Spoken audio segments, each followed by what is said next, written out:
Entre Belgique et France, entre Flandre et Wallonie-Picarde, se dresse la chaîne des monts. Pas très haut, culminant à moins de 200 mètres, une vingtaine de petits monts forment l'unique relief d'une région plus célèbre pour ses plaines que pour ses pentes. Sillonnant le ciel, un faucon belge nommé Balthazar a pris sur son aile un petit écureuil nommé Milly. Ensemble, ils vont de monts en monts à la découverte de fabuleux sentiers de randonnée. Depuis le ciel, un nouveau mont apparaît et Milly demande à son guide « Balthazar, sur quel mont as-tu choisi de m'emmener aujourd'hui ?» Nous nous dirigeons vers le Camelberg en Flandre belge, le mont Camel en français.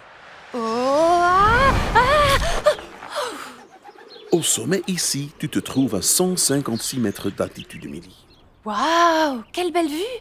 Plus qu'une belle vue, c'est une vue stratégique sur les plaines et les potentielles invasions. Le faucon a peur de se faire envahir? Bien sûr! Le mont Camel a longtemps été un site militaire. Avec sa hauteur de 156 mètres, c'est un excellent lieu d'observation des ennemis. Oh, des ennemis? Et pas que. Les hommes s'en servaient aussi pour apercevoir des animaux sauvages au loin pour mieux les tuer. Des mangeurs d'écureuils? Arrête, tu commences à me faire flipper. Tu cours moins de risques en eau qu'en bas. Pour toi comme pour les humains, c'est le meilleur endroit ici car tu peux voir tes ennemis arriver de loin, tout autour. Passe-moi les jumelles. Tiens, ici, dès la préhistoire, les Cro-Magnons, les hommes de Néandertal et plus tard les Celtes se sont protégés grâce à cette altitude majestueuse. Waouh! Oh. D'ailleurs, les Celtes y avaient installé il y a 2500 ans une forteresse et des remparts de 900 mètres de long. Il reste plus grand-chose, Balthazar. Mais imagine-toi, Milly. C'est ça l'archéologie. L'art de s'imaginer le passé à partir des traces qui racontent ce que l'œil ne voit plus. Ah, je comprends mieux. Et d'ailleurs, regarde là-haut, le monument avec un ange. Ah oui, je le vois. C'est l'ange triste. Il veille sur les morts. Tu me fais un peu peur, là. Comme je te l'ai expliqué, nos montagnes sont des obstacles naturels. C'est une bonne chose, mais en même temps, c'est là que commencent les combats de conquête. Ouh là là là là! Lors de la Première Guerre mondiale, les soldats français ont défendu férocement chaque centimètre du mont face aux soldats allemands. C'est pour cela que l'ange que tu vois est surnommé l'ange triste. Il porte en lui le souvenir des 5200 soldats français morts au combat. Je comprends mieux pourquoi il a l'air si triste. On va marquer un silence pour ces hommes disparus. On nous attaque! Mais non, ce sont des cyclistes qui roulent sur nos beaux pavés. Monter, grimper, moi j'adore ça, mais pas sur une machine de souffrance. C'est parce que tu n'as sans doute jamais essayé. Le sport, c'est une passion. Dans la région, on raffole du vélo. Le Tour de France, mais aussi d'autres grands tours cyclistes passent ici. La chaîne des monts est un endroit fétiche des cyclistes amateurs comme professionnels. Ouch! Aïe aïe aïe! Oh, je suis sûre que j'ai encore marché sur un fossile, comme au Mont-Rouge. Tu tombes pas sur des fossiles tout le temps, vantarde. Ça, c'est un point géodésique. C'est toi le vantard avec tes mots savants, un point géodésique. Mais sais-tu ce que c'est? Non, vas-y le faucon savant, étale ta science. Eh bien, un point géodésique, c'est une référence sur le sol qu'on va retrouver sur les cartes.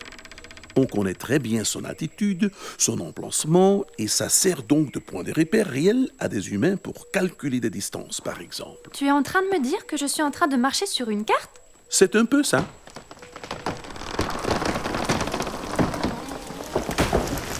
Mais c'est quoi cette forêt où les arbres tombent? C'est la nature, Milly. Parfois, des arbres meurent, se décomposent et les racines n'ont plus la force de porter le tronc.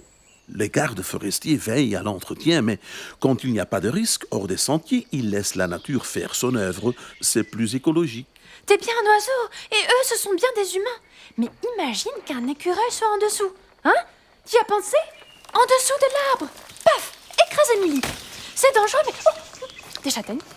Miam miam. C'est génial, cette forêt. Des chênes, des hêtres, des châtaigniers. Ah! J'adore ça. Le chêne, le hêtre, je ne connais pas la différence. Vu du ciel, c'est bien pareil. Ça alors, il sait pas tout, le faucon savant. Incroyable. Nous, les écureuils, on sait ça. Tu vois, d'abord, l'écorce permet de faire la différence, mon cher Balthazar. Celle du chêne est brune noirâtre, avec des crevasses verticales, rugueuses. alors que celle du hêtre n'a rien à voir. Elle est grise et lisse. Bon, toi, tu le verras peut-être pas parce qu'il y a du lichen.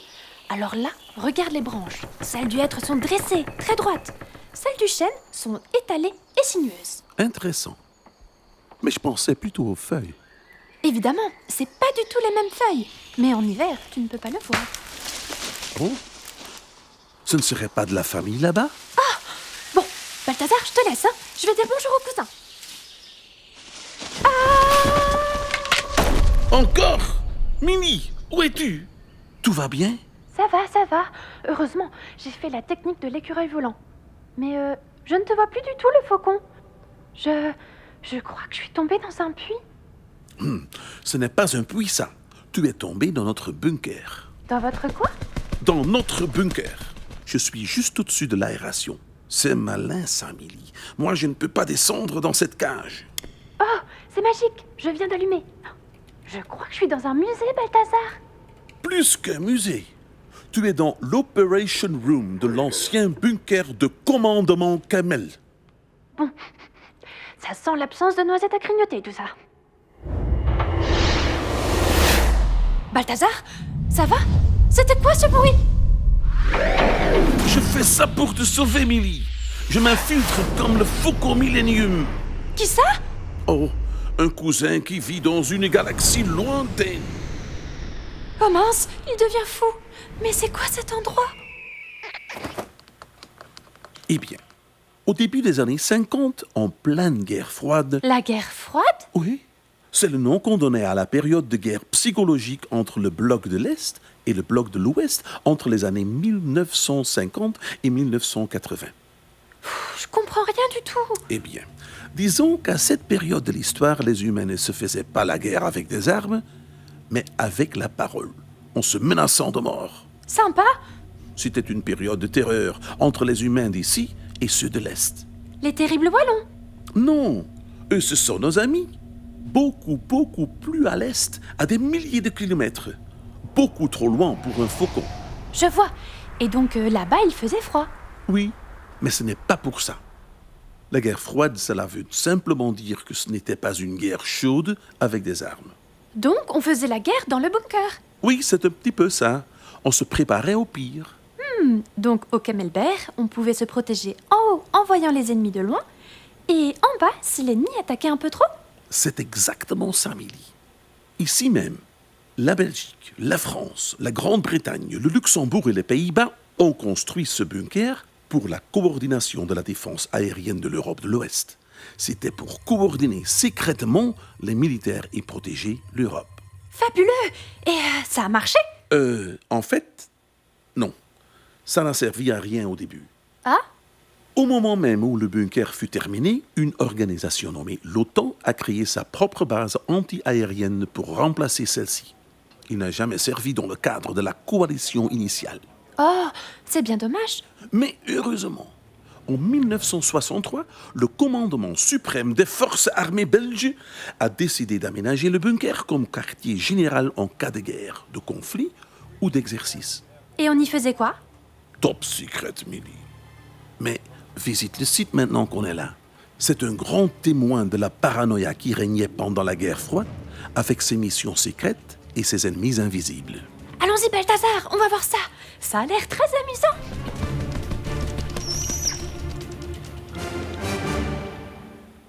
Comme Milly et Balthazar, empruntez les chemins de randonnée du Mont Kemmel. Retrouvez tous les itinéraires de balade sur www.tourismewesthoek.be. La série continue.